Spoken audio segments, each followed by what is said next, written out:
So, 3 for 2 offer, this one. And this is the U.S.S. Cerritos, a California-class starship that you may never ever have heard of before, if you are not familiar with Star Trek Lower Decks. Now, I've seen Lower Decks on Amazon Prime. I don't know if it's available anywhere else, maybe on CBS, quite possibly, not sure.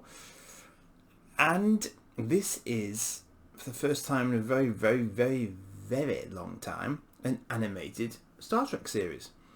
And it's bloody brilliant in its own sort of way.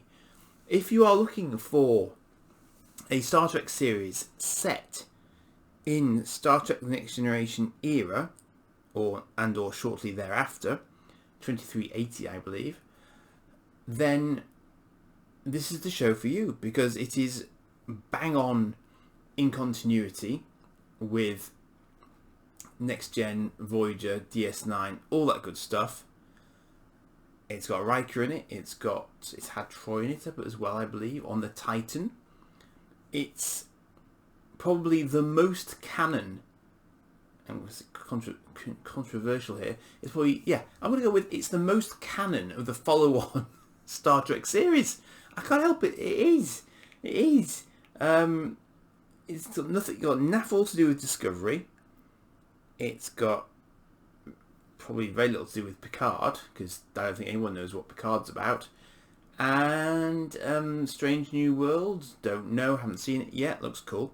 But basically, I have a personal rule, which is that I don't get Eaglemoss stuff that is from outside of what I would term my own personal Prime timeline, which is basically all the series, all the original movies, does not include the Kelvin movies, and doesn't really include anything from Discovery onwards, although they are damn pretty, there's no two ways about it.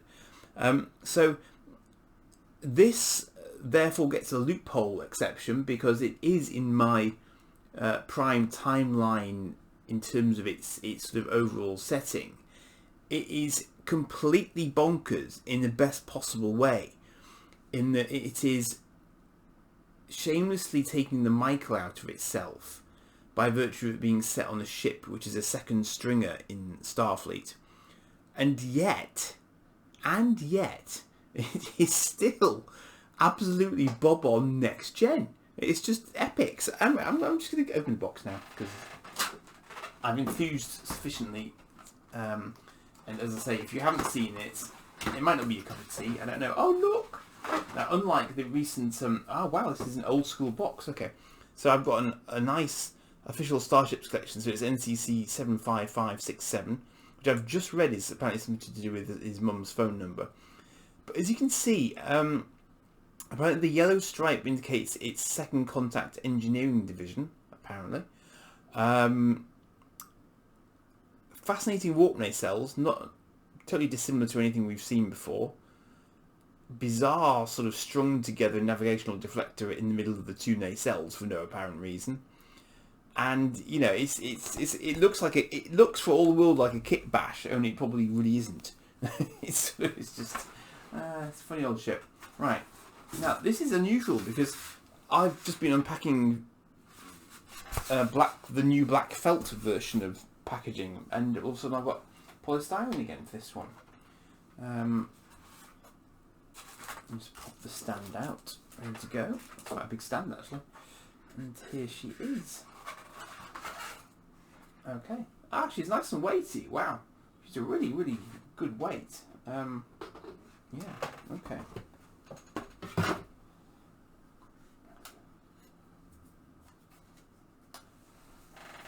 A little bit, ooh, that's very, wow, the fronts of the nacelles are very, very dark. But I rather like that. The saucer feels a little bit flexible. But there's her nice clear registry on it. I mean, I guess with this one, of course, I mean, this one has probably never ever had an official physical model because it's animated, so it's always been a sort of it's a CGI cell animation kind of technique that they're using. So I think they can effectively, the ship is a 3D model, although it's not as realistic as you might expect. But obviously, Eaglemoss have gone the full kit and caboodle here in terms of what they've done with the sort of the markings, as you can see. So they've differentiated all the sort of hull paneling, and they got all the windows are on there.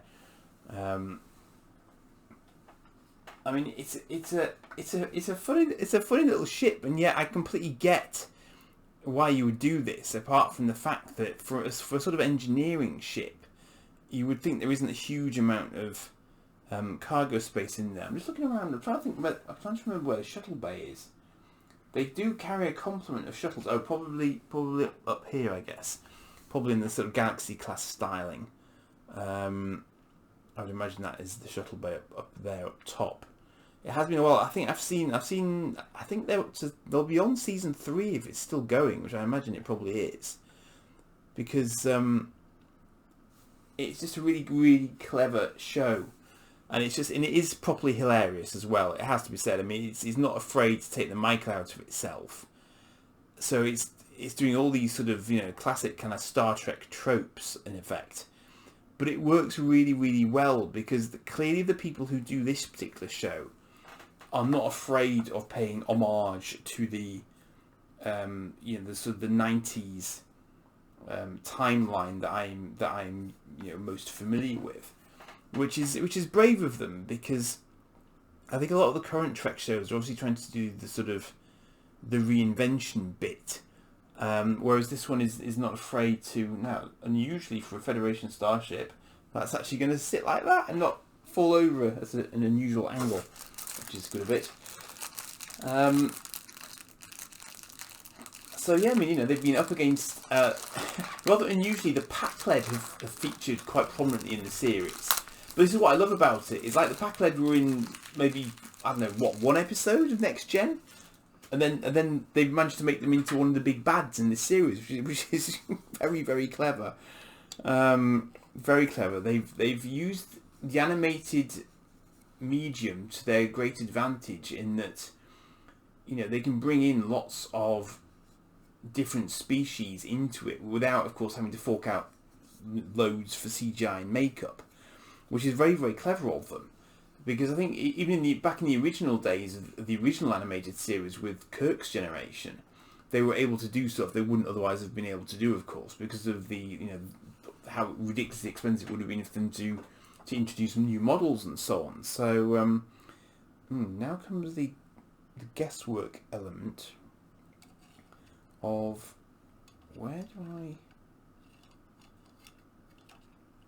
It can't be on there, surely that's too flimsy. So I'm just muttering to myself because I'm trying to figure out where I'm supposed to put the stand exactly. No. Up here? I really feel like I should be reading the instructions for this, but that's... Okay. Yeah, maybe there. If it isn't there, I've just invented a new place to hold it. There she is. Ooh. Ooh. Okay, let's not do it backwards. Right, I'm going to stop playing with it now. Okay. How's that? Back a bit, right a bit, left a bit, that way a bit. There we go. Okay, there she is. There she is. She's happy now. I'm happy now. Have a quick look in the booklet.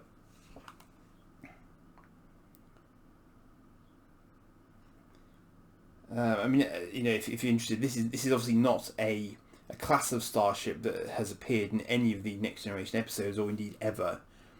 Oh yeah, I've got the stand positioning right. That's nice. It's very unusual in that it's got to sort of go up between the nacelles in order to work. But it's it looks like the saucer section is very much a sort of Next Gen kind of saucer section. It's a little bit Galaxy class, a little bit Ambassador maybe. Interesting. So apparently, originally, these Cerritos was going to be have a Galaxy class hull. That's interesting. It makes sense actually, because the Galaxy class were quite old at that point, so they could have been reused for other purposes. There's all sorts of different versions of it there. You can see them sort of working through how they were going to try and configure it. It's fascinating. Yeah, there's definitely there's an ambassador class tried, all sorts of in there. A sort of a birth class. Was it? Well, no, actually, no, there isn't a birth class in there. I just like the birth. I mention it whenever I can. I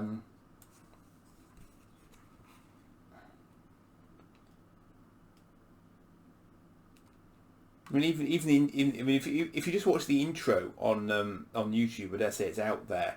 Even the intro is really funny, because that's kind of referencing next gen episodes just in and of itself, which is very clever of them, as I say. So if you're at all into your Star Trek Next Generation, Star Trek Deep Space Nine sort of timelines, then do have a look at it. Keep an open mind.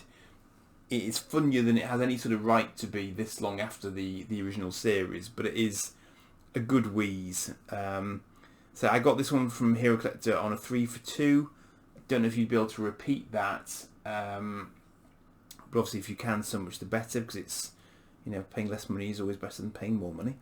So yeah, so that is the Cerritos, and that's I can completely justify that on the grounds that it's in the 2300s and in the original timeline. Thank you very much. And oh yeah, if anyone's interested, you'll be glad to know that the Sulaco is on the mend. She's glued, she's resting comfortably, and see how she turns out. Alright, cheers for now.